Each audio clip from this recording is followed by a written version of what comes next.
Por favor, tomen asiento, por favor.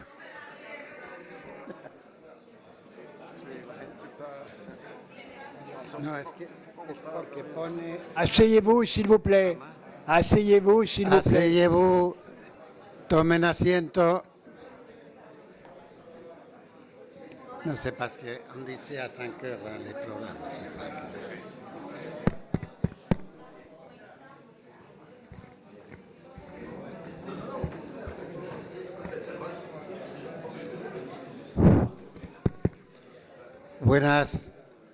Buenas tardes. Vamos a comenzar con un poco de adelanto sobre la hora prevista porque el señor Jacques Attali tiene un compromiso y tenemos una hora de debate. No me voy a permitir el lujo de presentar al presidente Leonel Fernández y a Jacques Attali. Son mundialmente conocidos ambos, mundialmente conocida su obra política, intelectual, etcétera, y por lo tanto para mí es un honor, una dificultad y una preocupación poder presidir encima una sesión donde tengo dos monstruos de la naturaleza como ellos son. Creo que ha sido muy útil el debate anterior acerca, y he quedado muy impresionado por las palabras del señor Cazeneuve sobre la situación entre el sufragio universal y el Estado de Derecho, que es realmente un problema. Y yo quería comenzar este debate entre ellos planteando dos cuestiones que ellos mismos han planteado. Por un lado, estamos hablando de República Dominicana, de la revolución, de una revolución popular en defensa de la Constitución, no en defensa de ningún otro tipo de construcciones políticas, de derechas o de izquierdas, etcétera. Era precisamente el pueblo, y lo hemos visto en los carteles que aparecen en las manifestaciones de la época. Y es la fuerza del pueblo, en este momento, la que preside el presidente Leonel Fernández. Quería saber hasta qué punto esa fuerza del pueblo es posible verdaderamente para recuperar las tendencias democráticas. Y por otro lado, y con esto ya les dejo a los que hablen, en un libro escrito en 2006 por Jacques Attali, yo leí una frase que decía más o menos, traduzco el francés: empeora y ha comenzado ya una batalla geopolítica entre las democracias y el mercado que conducirá a la victoria del capitalismo sobre los Estados Unidos de América y a la victoria del mercado sobre la democracia. Esta es, decía Jacques Attali en 2006, la historia del futuro. Quería preguntarle también a él si efectivamente él predijo el futuro y ya el capitalismo ha vencido a los Estados Unidos y el mercado ha vencido a la democracia. Y les dejo que discutan entre ellos. Muchas gracias, don Luis, por tan amable presentación. Y debo empezar por recordarle al profesor Jacques Attali que cuando estuve en la presidencia en República Dominicana le invité para hacer una investigación de la realidad dominicana en aquel momento y poder relanzar nuestros programas de gobierno. Y la idea se nos ocurrió a partir de un libro que conocíamos del profesor Jacques Attali, que eran 300 propuestas para hacer exitosa Francia. Entonces, que por lo menos nos diera 100 propuestas para hacer exitosa la República Dominicana en aquel entonces. Y de ahí nació un proyecto que se llama el Informe Attali para la República Dominicana, que nos sirvió de guía, ciertamente, para promover proyectos e iniciativas de desarrollo económico, social, político, cultural, tecnológico y ambiental de República Dominicana. Pero quizás antes de entrar en esa fase moderna, compartir con ustedes una reflexión acerca de la democracia tal vez en América Latina y muy especialmente en República Dominicana. Porque hoy hemos estado reflexionando sobre un episodio específico que ha sido trascendental en la historia del siglo XX en República Dominicana, que es la Revolución de Abril de 1965, que justamente este año se celebran 60 años de su surgimiento. Pero en realidad, República Dominicana, como toda América Latina, siempre soñó, siempre tuvo el ideal de construir sociedades democráticas. El proceso de ruptura con un orden colonial europeo en el siglo XIX era para establecer democracias. Pero la democracia en la historia dominicana y en la historia de América Latina ha sido la excepción. Lo que ha predominado históricamente han sido regímenes autoritarios, dictaduras, caudillismo. Y por tanto, la democracia latinoamericana es un fenómeno histórico relativamente reciente. No tiene todavía medio siglo de que tenemos un sistema con una estabilidad política democrática permanente. Y aún en el último medio siglo ya hemos visto rupturas, ya hemos visto fraccionamientos y tendencias inclusive a una reversión del orden democrático en algunos países. En el caso de la República Dominicana hay una singularidad, y es que la independencia dominicana no se obtuvo contra un poder colonial europeo, fue con respecto al vecino, con respecto a Haití, que se logró nuestra independencia después de 22 años de ocupación. Es verdad que el pueblo haitiano, que tiene en su historia el hecho heroico de haber combinado su independencia con la abolición de la esclavitud, no es menos cierto que preservar su libertad tuvo un costo para la República Dominicana. El temor de que una potencia europea estuviera del lado oriental determinó que Haití ocupara la parte oriental, pero en detrimento de la República Dominicana. Entonces, tenemos esa paradoja y esa singularidad de que nuestra independencia no surge de una ruptura con un orden colonial europeo, sino con respecto al vecino. Y creo que es una singularidad de República Dominicana. Pero desde nuestra primera constitución, del 6 de noviembre de 1844, se planteó que República Dominicana sería un país con un gobierno civil, democrático, republicano y representativo. Y eso sigue siendo hoy una cláusula pétrea en la Constitución Dominicana. Ser eso, un gobierno civil, democrático, republicano y representativo. Sin embargo, en realidad, la democracia en República Dominicana, si bien el gobierno de Juan Bosch representó en tiempos modernos un experimento democrático o un experimento de transición democrática, después de más de 3 décadas de un régimen dictatorial, tiránico, brutal, sanguinario, como fue el de Trujillo. Y ese primer experimento de transición democrática resultó fallida, resultó un fracaso en República Dominicana, y las causas las hemos discutido durante el día de hoy. Hay un segundo momento de transición democrática moderna en la República Dominicana, y es en 1978, cuando la oposición política, liderada por el Partido Revolucionario Dominicano, logra ganar las elecciones, y el gobierno de turno, encabezado por Joaquín Balaguer, tiene que reconocer que la oposición ha triunfado. Y por tanto se produce, ¿verdad?, un cambio de gobierno por vía pacífica. Bueno, pero para llegar ahí fue todo un proceso. Juan Bosch, por ejemplo, que creía en la democracia, después del golpe de Estado, después de la intervención norteamericana, como muchos líderes y pensadores latinoamericanos, dejaron de creer en la democracia.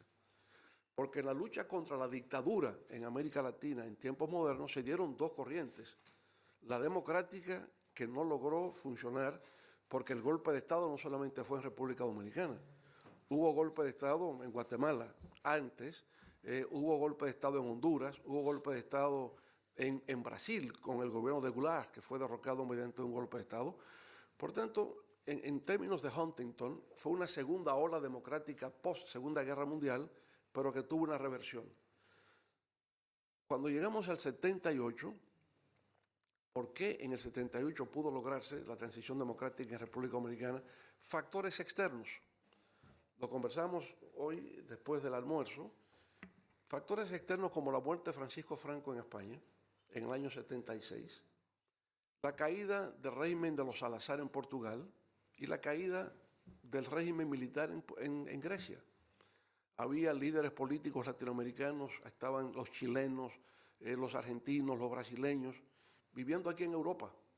Y entonces, a partir de esa transición democrática que se fue dando en estos 3 países europeos, la consigna política en los países de América Latina dejó de ser socialismo versus fascismo, porque no se creía en la democracia, se creía que la corriente revolucionaria, una corriente democrática y otra revolucionaria que en principio representó Cuba y que influyó mucho.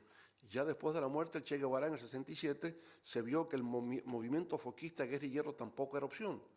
Pero ahora en los años 70, con estos tres acontecimientos, más el hecho de la llegada de Jimmy Carter al poder en los Estados Unidos, que planteó la necesidad de respeto a los derechos humanos y por otra parte la celebración de gobiernos, de elecciones libres, justas y participativas. Esa combinación de factores se reflejaron en República Dominicana dando lugar a la transición democrática. Y a partir de República Dominicana, en el 78, al año siguiente en Ecuador, y los años 80, la década de los 80 en América Latina, es la década de la transición de regímenes autoritarios a gobiernos civiles electos, dando lugar a sistemas democráticos. Naturalmente, hablo hasta aquí de la parte institucional, porque la naturaleza del debate político cambió en República Dominicana y en América Latina a partir de ese momento. Desde la muerte de Trujillo hasta 1978, la retórica política, el debate político era por la libertad, era por la democracia, era por la justicia. A partir del 78 era, sí, consolidar la libertad y la democracia, pero ahora el debate era sobre desarrollo económico, sobre prosperidad, sobre bienestar, mejoría en la calidad de la educación, acceso a la salud, al seguro social. De repente cambió el debate de una naturaleza esencialmente política a una naturaleza esencialmente de prosperidad económica y social. Lo dejo por aquí por el momento para darle oportunidad al profesor Attali que puede intervenir. C'est un plaisir de se retrouver. En effet, comme vous l'avez dit, on a travaillé ensemble. J'étais très honoré de vous aider à construire un programme économique et institutionnel nouveau il y a quelques années. Je suis heureux de savoir qu'il a été largement mis en œuvre, ce qui n'est pas du tout ce qui m'arrive pas très souvent quand je fais des propositions de réforme, en particulier en France. Oui, ça marche. Vous avez très bien décrit l'historique en Amérique latine des révolutions qui montrent bien, et des progrès de la démocratie et ses reculs, qui montrent bien que la démocratie est non seulement extrêmement fragile, mais son histoire est spécifique à chaque pays. On ne peut pas tracer de théorie très générale, même si je vais essayer de le faire et de dire qu'il y a quand même quelques grands principes qui s'appliquent. Il y a malgré tout des spécificités nationales qui fait que chaque pays réagit en fonction de son histoire et de ce qu'il a connu. S'il a connu des périodes totalitaires très effrayantes, alors il a plus de chances de défendre sa démocratie, même si elle est fragile. S'il ne les a pas connues, il peut basculer dans la dictature assez facilement. Aujourd'hui, il est clair que nous sommes dans une période à l'échelle mondiale où il y a de très nombreuses forces totalitaires qui se mettent en place pour beaucoup de raisons qui sont essentiellement des raisons de défense de l'identité contre l'extériorité. Cette défense de l'identité, on la trouve en Russie, on la trouve en Chine, on la trouve aux États-Unis, on la trouve en France. Et la défense de l'identité est souvent ressentie comme contraire à la démocratie. Parce que la démocratie, par nature, disent ses ennemis, serait ouverte, accepterait la juxtaposition de communautés indifférentes les unes aux autres, qu'a si bien dénoncé Bernard Cazeneuve tout à l'heure, et accepterait une sorte de société d'indulgence à l'égard de ses propres faiblesses. Et la demande d'identité revient très fort à un moment où le trouble planétaire est considérable, où on a un sentiment d'instabilité générale, où on ne sait pas où la planète sera en termes climatiques dans 20 ans, on ne sait pas si l'humanité survivra dans un siècle, et peut-être moins, on ne sait pas si beaucoup de guerres ne menacent pas. On ne sait pas si nous ne sommes pas les uns et les autres menacés d'une invasion migratoire venant d'un continent ou venant d'une religion particulière. On a beaucoup d'incertitudes et on a aussi la multiplication des moyens technologiques de toute nature qui fait qu'à chaque fois qu'on se trouve dans une telle période, aujourd'hui exacerbée, la réponse a toujours été « mettons les charrues en cercle, enfermons-nous, évitons les problèmes en essayant de s'isoler ». C'est ce qu'on voit. Et pour mettre les charrues en cercle, pour s'isoler, la démocratie n'est pas le meilleur des systèmes. La démocratie suppose le droit de changer d'avis, suppose le droit d'échanger, suppose l'ouverture, suppose d'échanger avec les autres. Tandis que si on veut défendre une identité à tout prix, ben il faut mieux pouvoir le faire d'une façon autoritaire. Et c'est ce qu'on voit aujourd'hui un peu partout, c'est l'incertitude qui crée et l'anxiété qui crée la demande d'identité et le totalitarisme. Avec cette idée centrale qui est nous devons à tout prix survivre, le reste passe après. Et il faut, si on veut défendre la démocratie, il faut comprendre cette revendication identitaire et ne pas considérer que la revendication identitaire est quelque chose de nécessairement malsaine. Elle est naturelle. Chacun d'entre nous, nous avons une identité, on n'a pas envie de la voir disparaître. Or, aujourd'hui, les sources de la disparition sont aussi aggravées par le fait qu'il existe des forces qui sont non seulement des forces nationales diverses qui s'opposent, ou des forces qui s'opposent à l'intérieur de la nation, mais il existe des forces technologiques et financières d'une puissance considérable, extrême.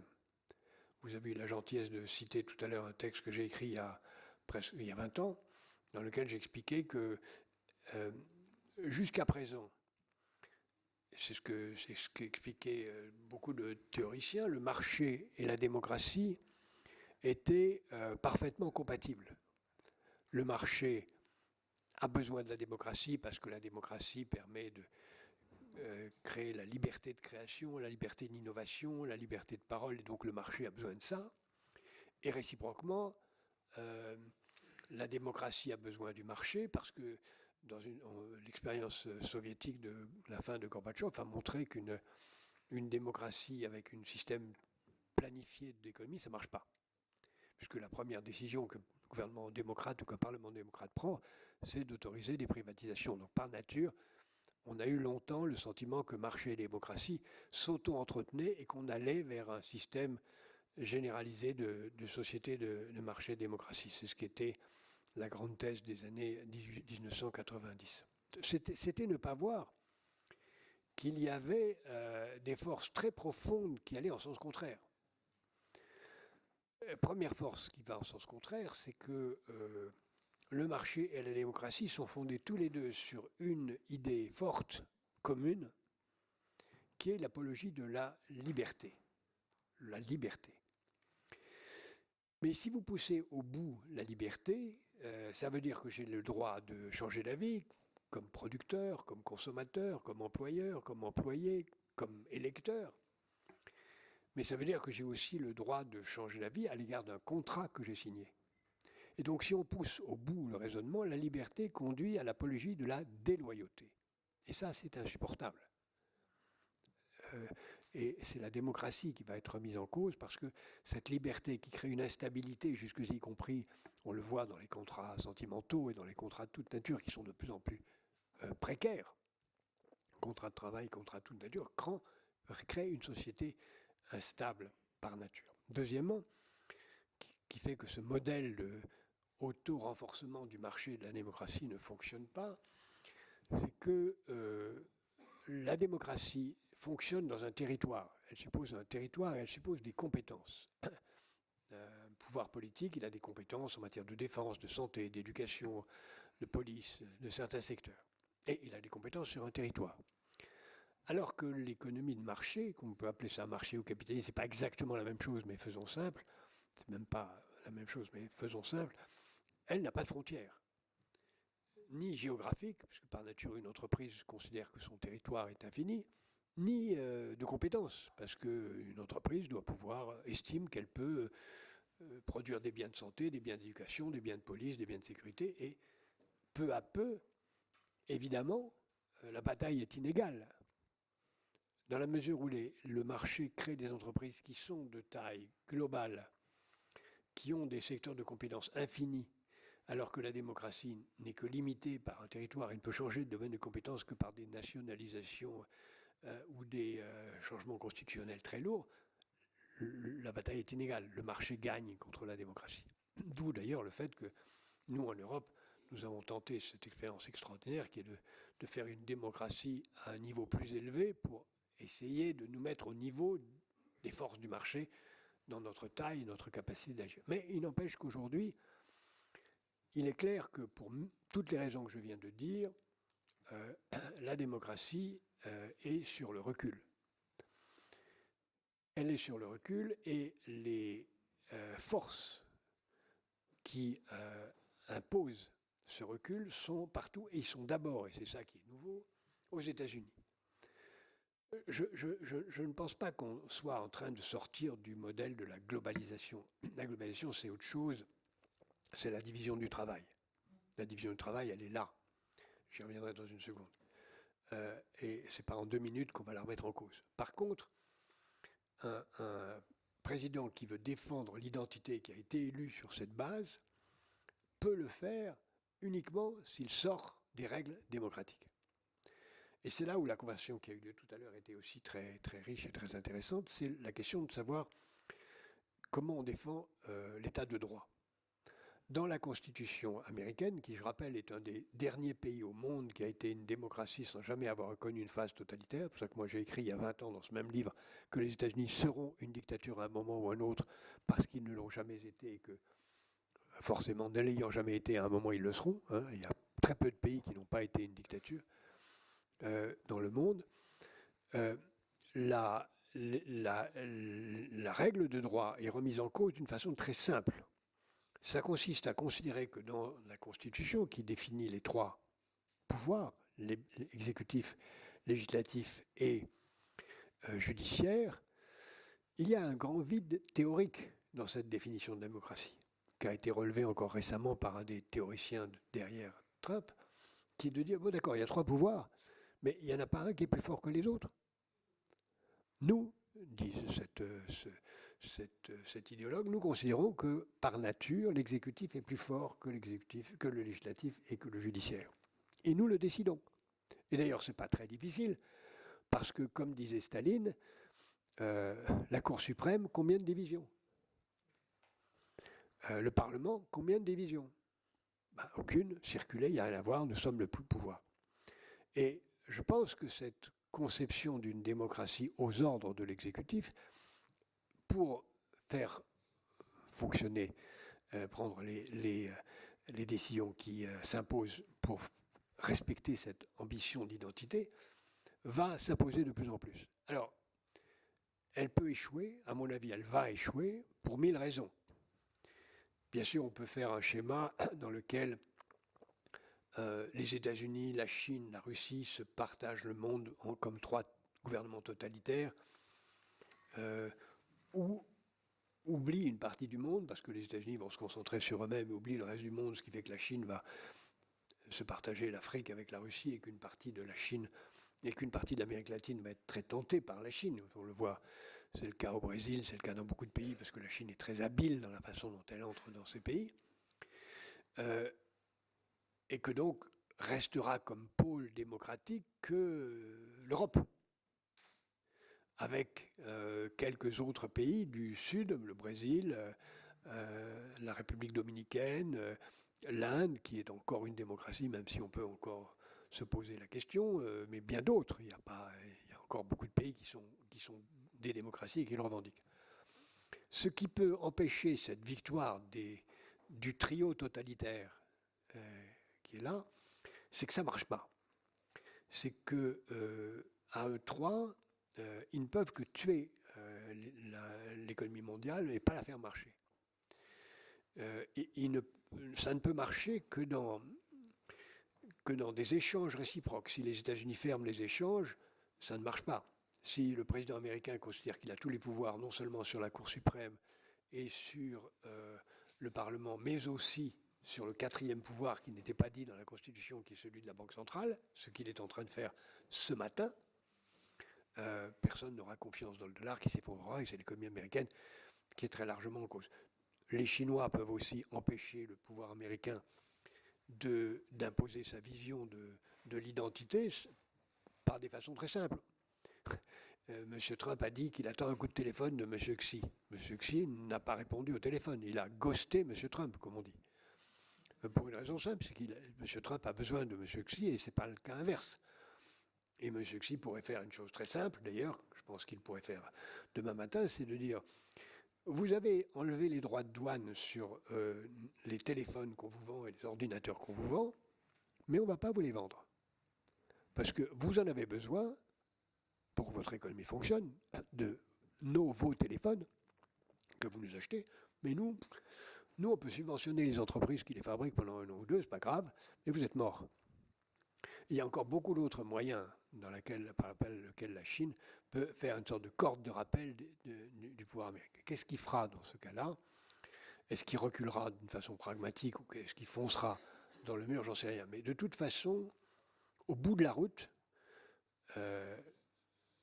on aura soit une guerre pour détourner les attentions, et la guerre, elle est annoncée entre la Chine et les États-Unis à Taïwan pour 2027, elle peut avoir lieu avant, soit on aura une sorte de recul où les États-Unis et la Chine, qui sont, mis à part l'administration actuelle qui est relativement délirante, sont composées de beaucoup de gens raisonnables, peuvent trouver un modus vivendi et retourner à un système qui fonctionnait plutôt bien avant. Donc, le pire n'est pas certain.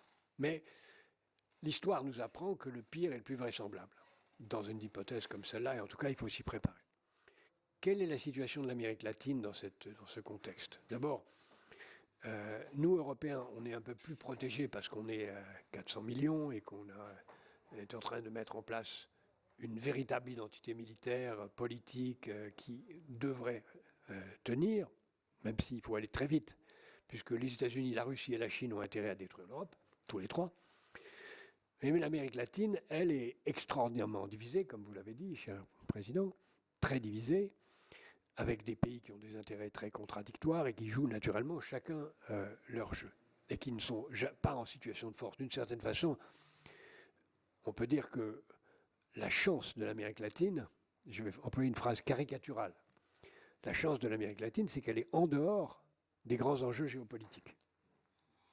Les grands enjeux géopolitiques, ils sont en Inde, ils sont au Moyen-Orient, ils sont en Afrique, ils ne sont pas en Amérique latine. Et c'est une chance.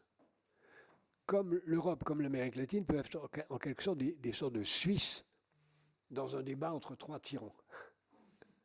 Et c'est une chance. Essayons d'en rester là.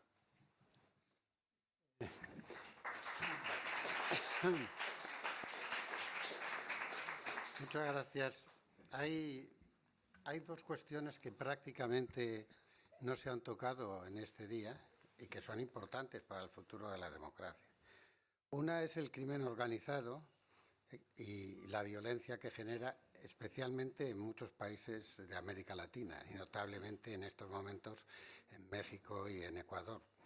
Y la represión del crimen organizado que algunos países de América Latina, como El Salvador en este momento, están llevando a cabo absolutamente en contra de todos los principios del Estado de Derecho, pero apoyados en este momento por los Estados Unidos y por Trump, ¿no? Y la otra cuestión muy importante es la inmigración o la emigración, que está condicionando las políticas europeas, donde, por cierto, los partidos socialdemócratas están desapareciendo progresivamente, en Francia, en Italia, en Grecia, en los países nórdicos. Mi generación admiraba a los países nórdicos precisamente por el modelo socialdemocrático. Y ahora estamos viendo a las extremas derechas siendo eficaces en el apoyo a la gobernación en los países nórdicos. Y estamos viendo políticas anti-inmigratorias o de regulación de la inmigración, tanto en los Estados Unidos como en Europa, que en muchos casos pues, amenazan el cumplimiento de derechos humanos y del Estado de Derecho. Quería, presidente Fernández y Jacques Attali, algún comentario sobre estas dos cuestiones que creo son muy importantes para el futuro de la democracia, también en Europa y no solo en América Latina. Je vais dire un mot rapidement, et je suis très heureux d'écouter le président Fernandez là-dessus. D'abord, ça va choquer peut-être ce que je vais dire, mais l'immigration n'est pas une solution, ni pour ces pays, ni pour l'Europe. Ce qui serait une solution pour les pays d'où viennent les migrants, c'est qu'on développe ces pays. C'est qu'ils puissent rester, travailler chez eux. Et c'est l'intérêt de l'Europe que de développer l'Afrique en particulier, plutôt que d'être accueillant dans des conditions supportables, en fait, très maltraitantes pour ceux qui voudraient venir. Il faut les aider et peut-être même profiter, parce que tout malheur a un autre revers, profiter de ce que font les États-Unis en se retirant d'une façon incroyablement brutale de l'Afrique. À une vitesse folle, ils sont en train de fermer leurs ambassades dans la plupart des pays africains. Ils ont coupé totalement les crédits.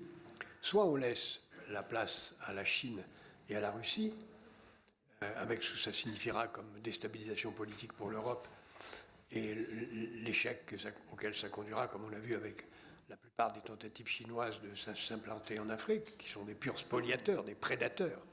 Ce sont des pays prédateurs et non pas des pays de développement. Soit l'Europe réussit à reprendre la main pour entraîner le développement de ces pays.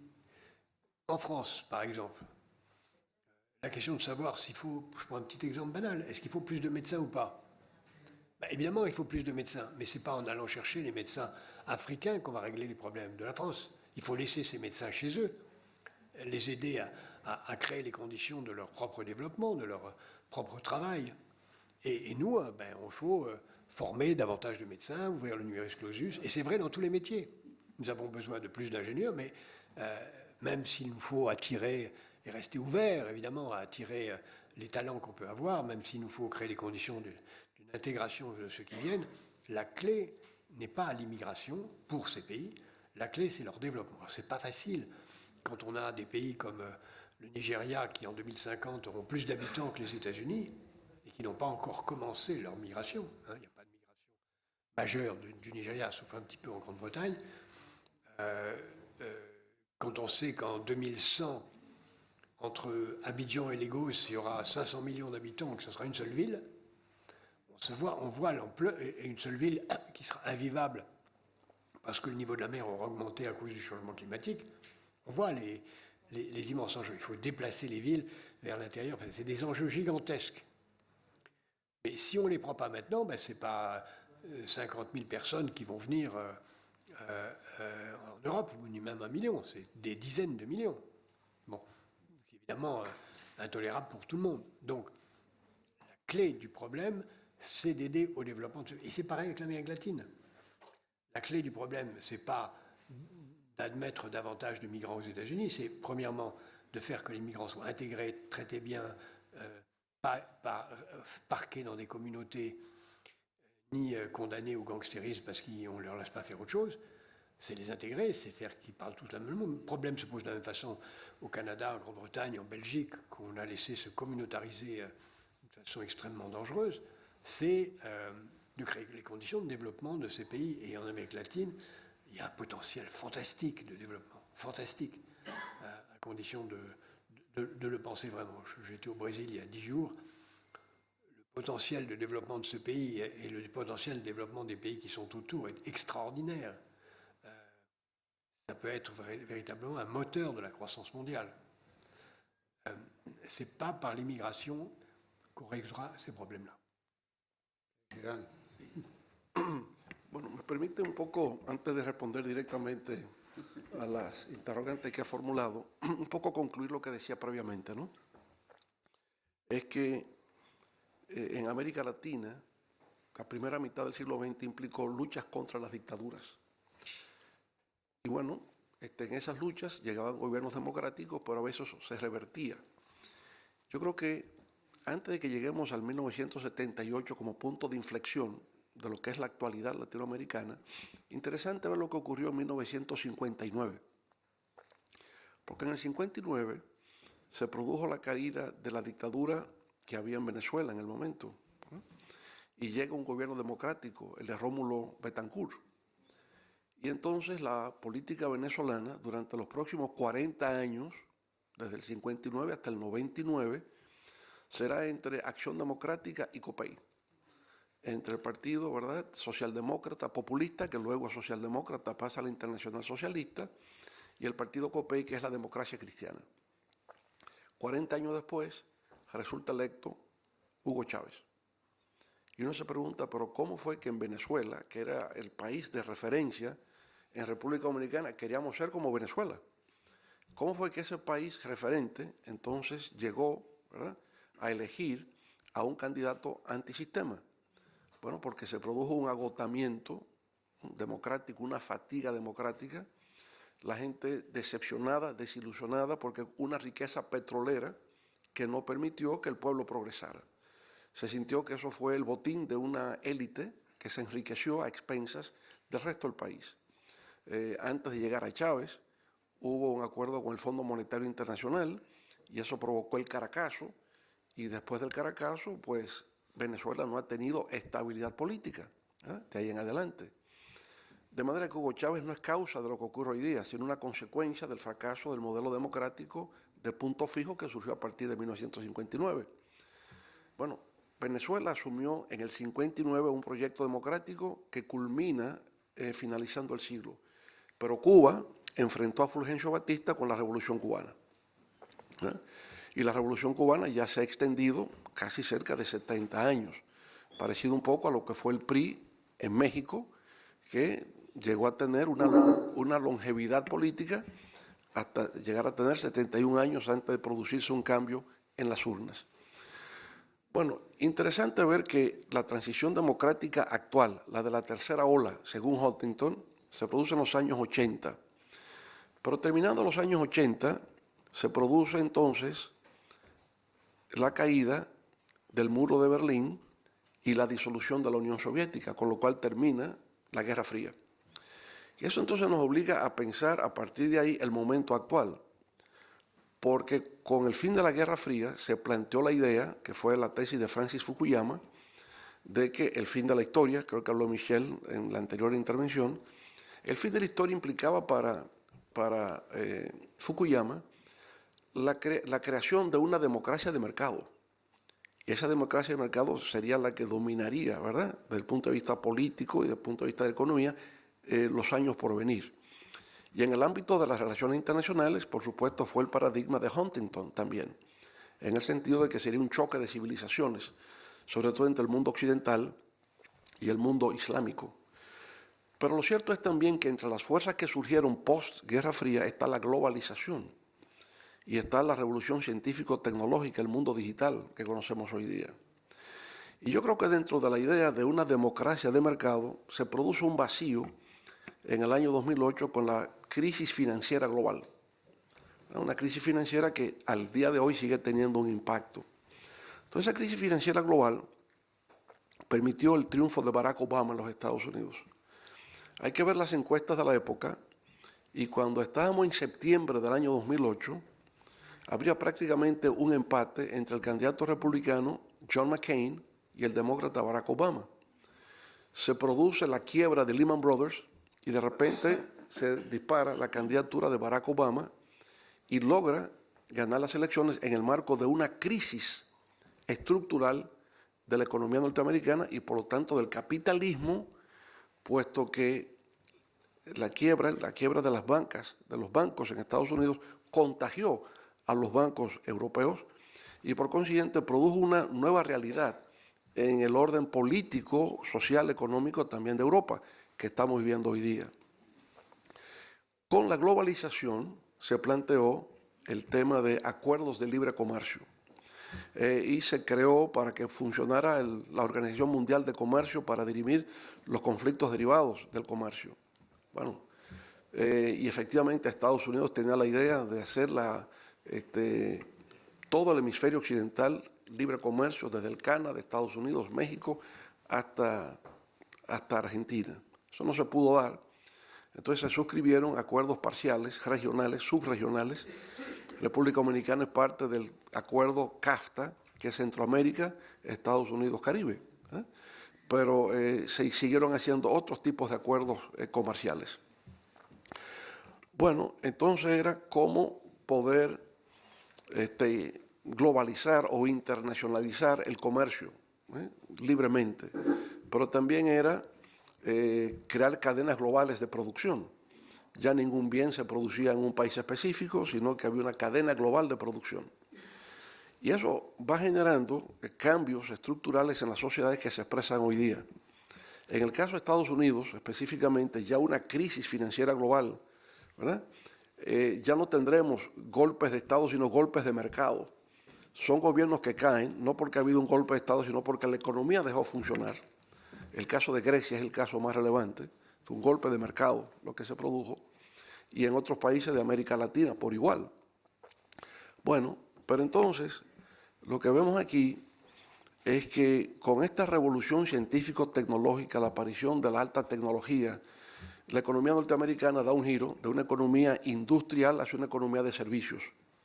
Y por tanto, muchas empresas industriales norteamericanas, la industria automotriz, la industria aeronáutica, todo se fabricaba en Estados Unidos, ahora se reparte en el mundo con las cadenas globales de valor.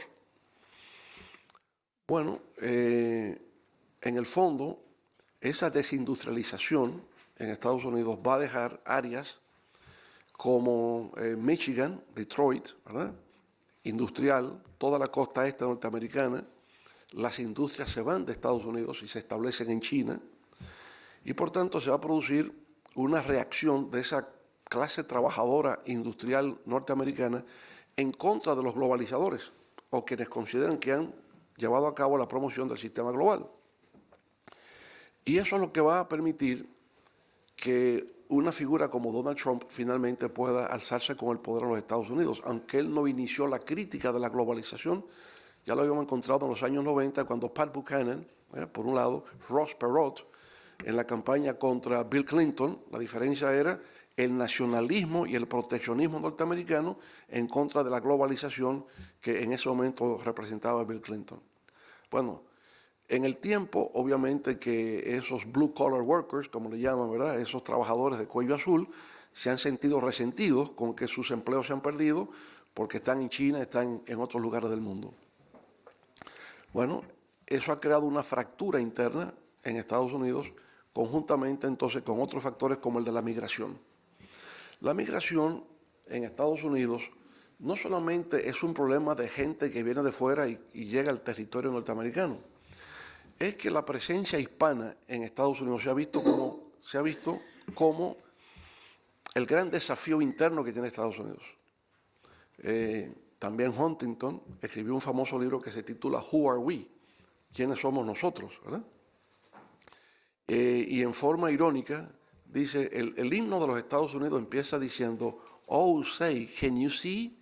Se va a convertir, José, can you see? ¿Verdad? En el sentido de que tantos hispanos cruzarán las fronteras hacia Estados Unidos, creando un problema de identidad.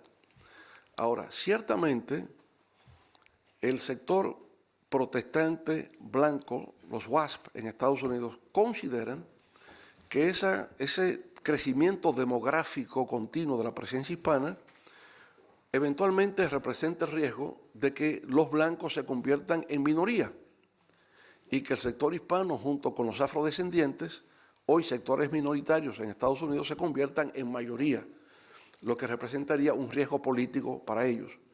Y por tanto han reaccionado frente al fenómeno migratorio con la rudeza con que hoy día lo hace el presidente Donald Trump.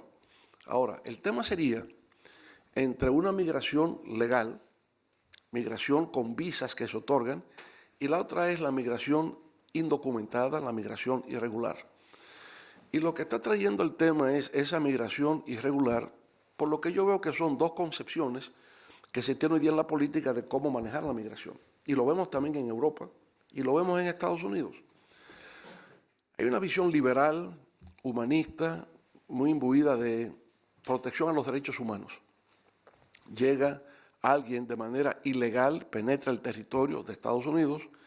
En la versión de los demócratas y de Biden, cada caso se trata individualmente. es un expediente individual. Hay que hacer un juicio a cada persona y es después de realizarse un proceso judicial que se le puede sacar del país. Hay otros que consideran que del momento en que se entra ilegalmente no hay derecho que le proteja y debe ser deportado a su país. Creo que es un poco también la visión de Europa. Los italianos, ¿verdad? Si llega una embarcación que viene con personas del África subsahariana y llega al Mediterráneo, los italianos lo mandan a Albania, sin averiguar mucho, ¿verdad?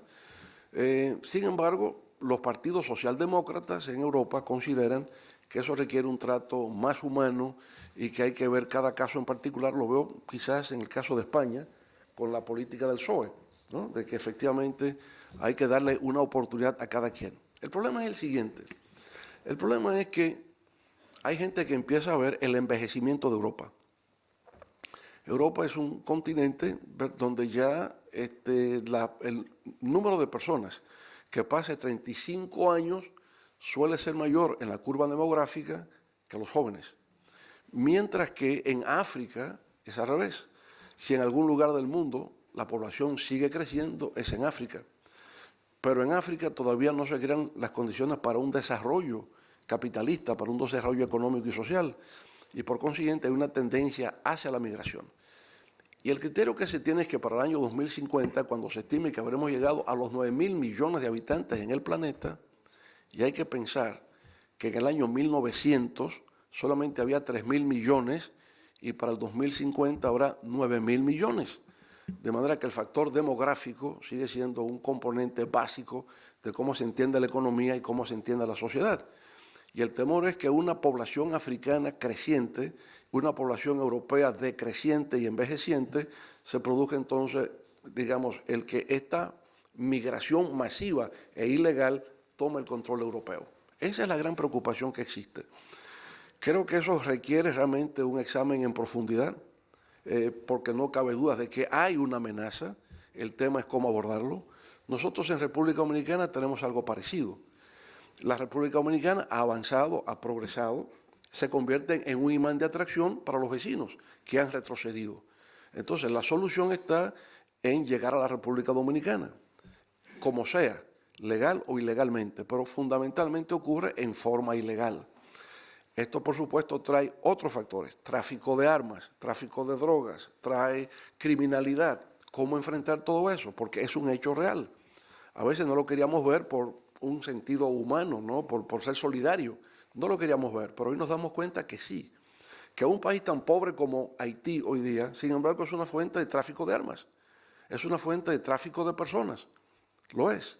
Es una fuente de tráfico de drogas. Droga que finalmente llega a Europa, que llega a Estados Unidos y que se difunde por distintas partes del mundo. ¿Cómo enfrentar ese problema? La única forma posible en un mundo globalizado es a través de la cooperación. Planificación, coordinación, cooperación y ejecución. Ese es el modelo.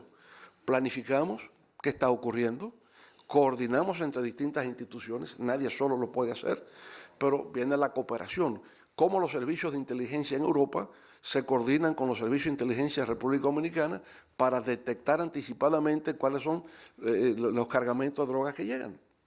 O no hay una actitud real para combatir el narcotráfico y se considera que la guerra contra las drogas ha sido un fracaso. ¿Qué es lo que queremos? Entonces, no resulta claro, en Estados Unidos el gobierno federal combate el narcotráfico, gobiernos estatales son tolerantes. Ante esa ambigüedad, pues no se sabe qué va a ocurrir. Entonces, creo que hace falta mayores definiciones de cómo enfrentar estos problemas. Las armas que llegan a Haití y que crean el problema haitiano vienen de los Estados Unidos. El tema del narcotráfico en México, que en una campaña electoral que me correspondió presidir como observador por parte de la OEA, cuando llego a México me informan que 250 candidatos han sido asesinados. O sea, esto ya es más que Macondo, ¿no? Esto es un retorno al salvajismo. Candidatos a alcaldes, candidatos a gobernadores, candidatos a las cámaras legislativas, 250 candidatos asesinados, el narcotráfico, los carteles. Entonces, ¿cómo lograrlo? Yo pienso que es el gran reto que estamos teniendo, ¿no? En esta segunda década del siglo XXI. Necesita voluntad política, necesita saber qué es lo que queremos, porque yo pienso que no hay fuerza alguna que sea superior a los estados. los carteles de narcotráfico no tienen mayor poder que el Estado. Ahora, el Estado se ha dejado quitar territorio y ahí es donde tenemos muchas de las dificultades actuales.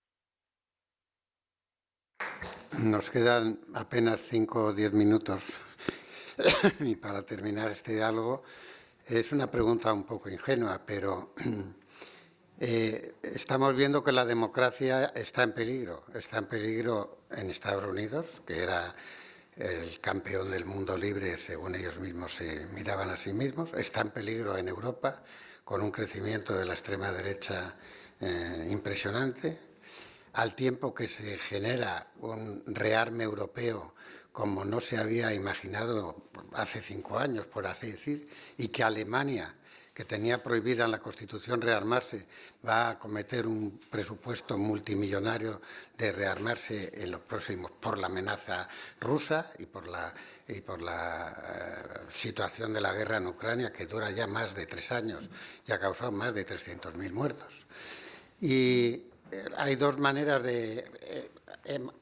América Latina, dice Jacques Attali, yo estoy de acuerdo con él, es una gran oportunidad, es una oportunidad que los chinos ya han aprovechado, comprándose la mayoría de los minerales y estableciendo toda clase de acuerdos con gobiernos democráticos, no democráticos, de derechas y de izquierdas, etcétera y tal.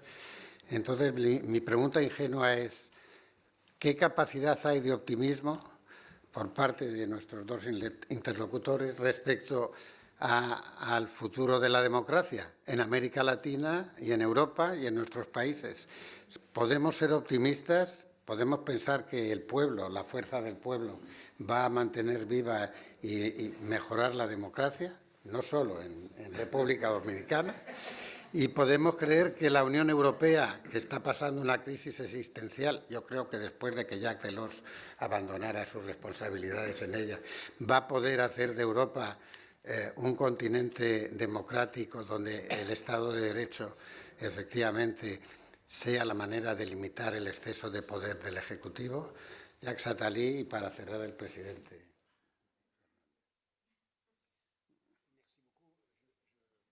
Je dirais en 2 mots, très brièvement. Premièrement, la démocratie triomphera. On aura peut-être des moments difficiles, il ne faut surtout pas désespérer.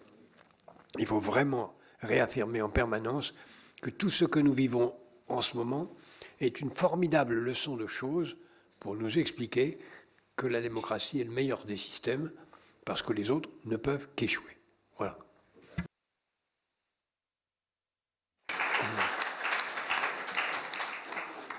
Pero coincido plenamente con lo dicho por el profesor Jacques Attali de que la democracia va a sobrevivir, la democracia no va a desaparecer.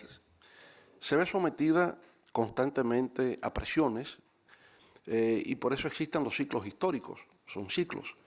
Con la Gran Depresión de los años 30, el capitalismo como tal estuvo sometido a una gran depresión y con el capitalismo la democracia. Hubo una visión de parte de Franklin Delano Roosevelt y las políticas keynesianas, eso se combina, mayor intervención del Estado, se frena los resultados de la Gran Depresión, se llega a la Segunda Guerra Mundial y post-Segunda Guerra Mundial, 30 años gloriosos de crecimiento económico y de bienestar. Bueno, se agota el modelo de expansión en base a una política de intervención del Estado.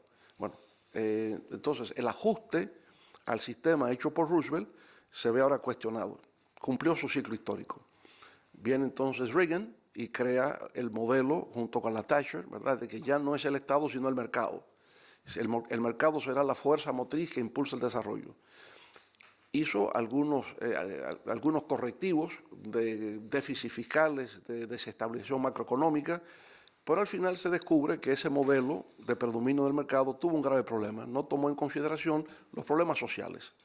Entonces, digamos, el gran desafío que tenemos es cómo crear un sistema, ¿verdad?, que permita, obviamente, crecimiento económico, permita desarrollo sostenible, cree empleos y bienestar. Ese es el gran tema. Ahora, lo que estamos descubriendo en los últimos tiempos es que cada vez somos más dependientes de factores externos. Tendencias de la economía global determinan resultados electorales en nuestros países. Usted toma los años 2003 a 2013, la década de oro en América Latina. Crecimos como región lo que nunca es en la historia, 5.5% en 10 años, promedio de crecimiento de los países de América del Sur. ¿Por qué razón? Porque China crecía un 12%. Y como China crecía un 12%, se convirtió en la locomotora del desarrollo de los países de América del Sur. Exportaban petróleo, exportaban gas, exportaban hierro, exportaban cobre, exportaban carne. Todo lo consumía China. Pero cuando China dejó de crecer a un 12% y ahora crecía a un 4%, América Latina, que en una década creció 5.5, creció en 5 años 0.5, del 14 hasta el 19 cuando llega la pandemia. Y cuando llega la pandemia, que se da una contracción severa, pues obviamente que de nuevo se ha generado una situación de volatilidad y por tanto de incertidumbre como creíamos que habíamos superado. Por eso el problema en Ecuador, con elecciones que no se sabe bien, una primera vuelta con una diferencia de 1 punto, encuestas que dicen que hay un empate y sin embargo en segunda vuelta gana el presidente de turno con 12 puntos por encima. Es decir, hoy día hay una situación inestable generada por factores externos. Ahora ya eso no es solo para República Dominicana y América Latina, ahora es para el mundo, porque desde Estados Unidos se dice que se le va a subir el arancel, ¿verdad?, a todo el mundo, un mínimo de un 10%, pero a China es un 140%. Y uno se imagina poniéndole a China, la segunda potencia del mundo, un arancel de un 140%, China responde poniéndole un arancel a Estados Unidos de un 120%, las dos principales economías del mundo, si hacen eso, sabemos los resultados. Va a venir necesariamente una disminución del crecimiento global, aranceles tendrá un factor inflacionario, generará desempleo y, por tanto, inestabilidad política. Yo pienso que la democracia está siendo puesta en riesgo con los aranceles del gobierno norteamericano. Ahora, ¿será eso definitivo? No. Será otro episodio en la historia que se va a superar, porque cuando hasta los propios capitales vean que van a la ruina, como lo han estado ocurriendo, de perder trillones de dólares en cuestión de 2 semanas, obviamente que habrá una reacción adversa para garantizar que haya estabilidad en los mercados y que haya estabilidad política. Y el único sistema conocido que garantiza libertad, progreso, hasta ahora es, ¿verdad?, el peor que existe, como se ha dicho, con excepción de los demás, en la frase de Churchill.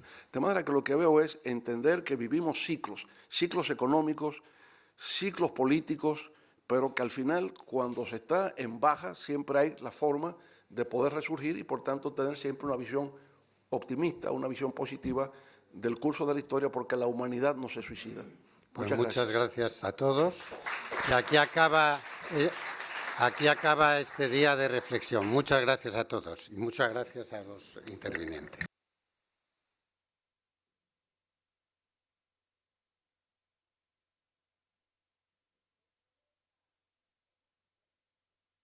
Vamos a finalizar esta un video afortunado.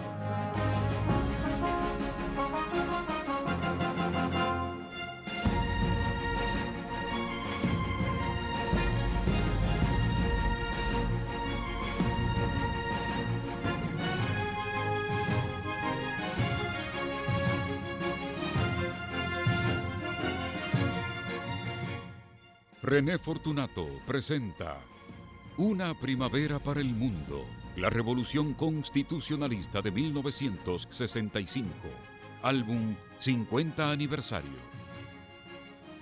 Fruto de varios años de investigación en archivos fotográficos nacionales e internacionales, René Fortunato publica ahora un álbum de fotografías con motivo del 50 aniversario de la Guerra Patria de abril de 1965.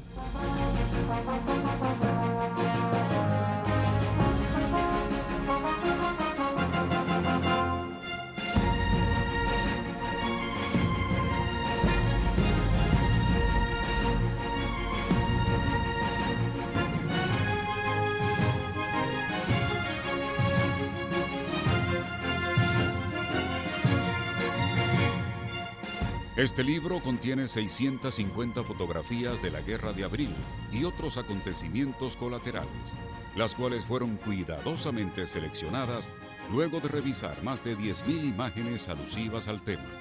Para tener acceso a esta cantidad de fotografías, Se consultaron archivos audiovisuales en las ciudades de Nueva York, Buenos Aires, Madrid, San Juan de Puerto Rico, Santo Domingo y Santiago de los Caballeros. The American nation cannot, must not, and will not permit the establishment of another communist government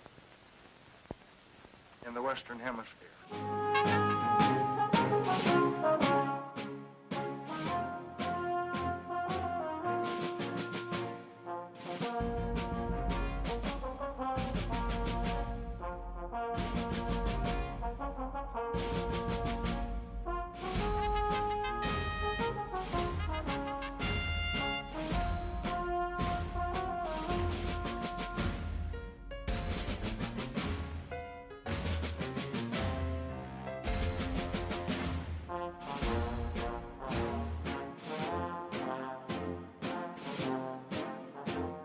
Vraiment, les grands défenseurs du monde libre, il y a de quoi vraiment vous dégoûter à jamais de ces gens-là. Comment est-ce que vous croyez que les événements vont tourner? Nous sommes décidés à tout, parce que vraiment, de toute façon, pour une question de principe, moi personnellement, je le fais. Et je vous assure que vraiment, c'est quelque chose de propre ce que nous sommes en train de faire. Si ça ne résulte pas, j'estime que non, le monde moderne est mûr pour la bombe atomique. C'est la seule chose, au fond, qui peut nous sauver. Les Américains ont dit que la révolution était noyautée par les communistes. Oui, mais ça, vous savez que c'est une maladie qu'ils ont. Quand on veut noyer son chien, on dit qu'il a la rage. Je m'excuse, je suis obligé de vous laisser.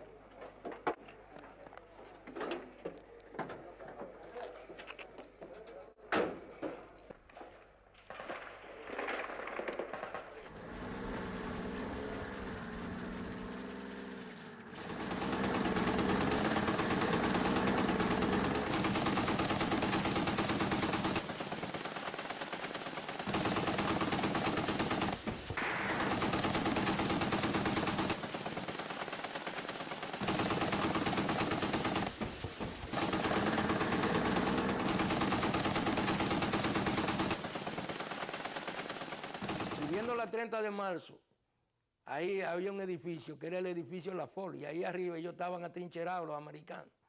Nos agarraron, oigan, y nos dieron con el cubo del agua. Nos salvamos 2 o 3 de casualidad de los que estábamos ahí. Después el 15 y 16 de junio, eso había que verlo. Eso había que verlo en la revolución. Ahí se chocaban las balas, los yanquis tirando sin piedad para toda parte y nosotros que no hallábamos qué hacer en 4 cuadras. Trincherados ahí en 4 cuadras esperando que Camaño nos mandó a un grupo a defender por lo menos a San Antón. Ahí estaba Federico Ursini, estaba Eliseo Aquiles Andújar Barahona, estaba un muchacho que mataron, Gaby, estaba uno que murió en Nueva York en estos días. De los grupos nosotros, hay muchos que nosotros no nos recordamos. Estaba Pepe, muchísimos muchachos ahí que inclusive Pepe le dieron un balazo en la barriga, pero no murió. Ese sitio ahí lo defendimos nosotros como había que defenderlo. Ahí no avanzaron ellos una pulgada. Sí hubieron muchos muertos, muchos. Ahí era, dime tú, tirando a 50 metros, avanzando por el medio de la calle, y nosotros atrincherados tenía que haber muchos muertos. Ahí murieron mucha gente, mucho más americanos que toda la cosa.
La minoterie, une position américaine qui domine la ville rebelle sur l'autre rive de l'Osama. En principe, les Américains n'ouvrent le feu que s'ils ont l'impression qu'ils sont visés. En vérité, il est bien difficile, quand on entend tirer, de savoir si l'on est visé.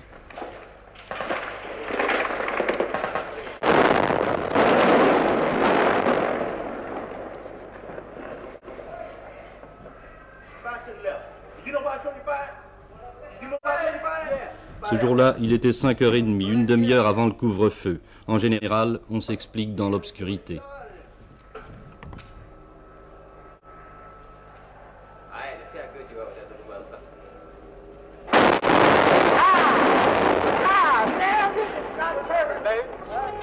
Nosotros dirigimos un gran desfile que se celebró el 16 de agosto de 1965, donde el pueblo se volcó enteramente a darnos nuestro apoyo. Esos muchachos del pueblo que antes del 24 de abril no sabían nada de los aspectos militares, desfilaron marcialmente y se destacaron y fueron la admiración de todos los que asistieron. ¡A luchar! Como hermanos de Duarte luchemos, que Yamena en el grito encarnó. Si Juan Sánchez Almagro huiremos, venceremos como Luperón. Un día me encontré con Héctor Aristi en la calle del Conde y le mostré la idea del himno a la revolución. Le gustó mucho, se lo llevó, fuimos donde Francis Camaño y a partir de ese día se oficializó como el himno a la revolución.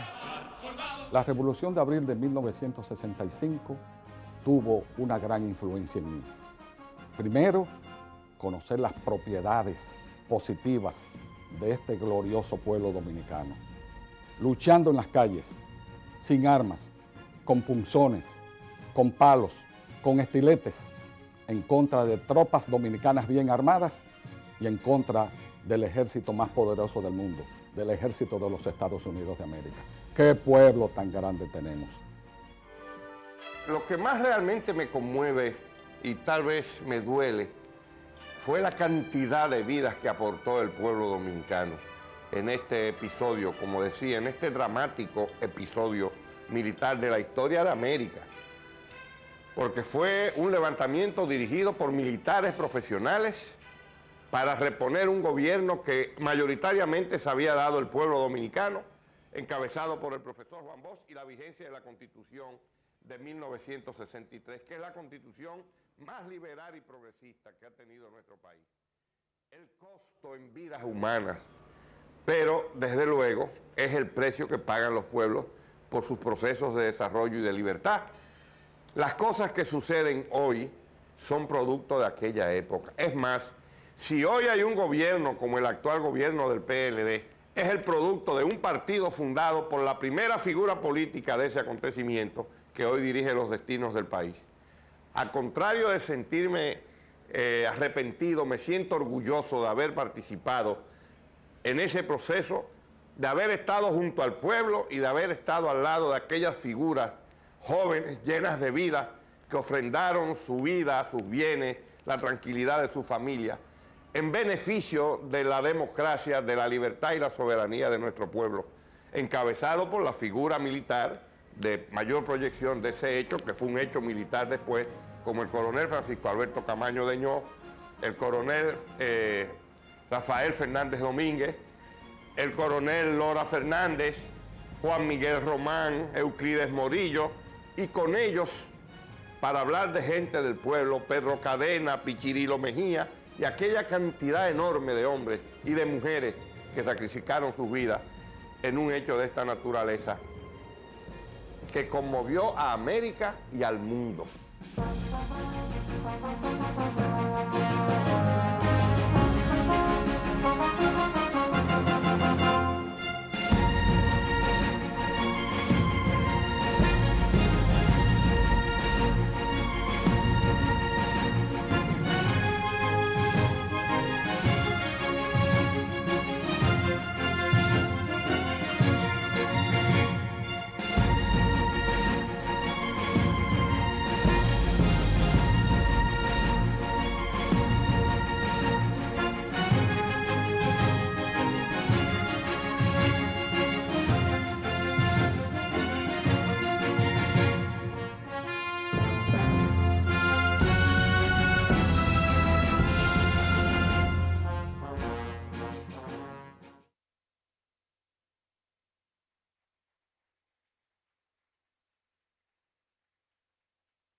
ahora